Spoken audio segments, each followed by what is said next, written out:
So if you're looking to see on the VIA website how you can get your report, you would log on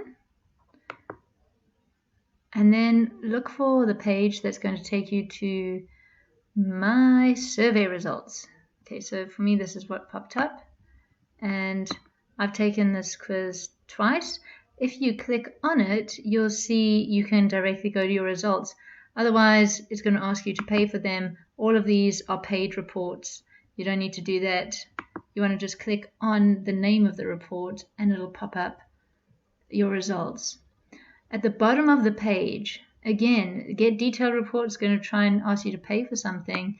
You don't need that. You can just scroll down and it's listing your different character strengths in order. So this is according to how you've answered the questionnaire, what has come up as your strongest ones.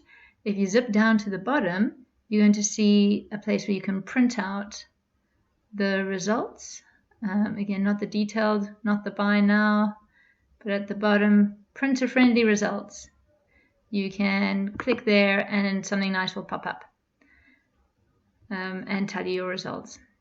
So that's from there you can get your top 3 and your bottom 3 results. And when you share yours with me, I will share mine with you.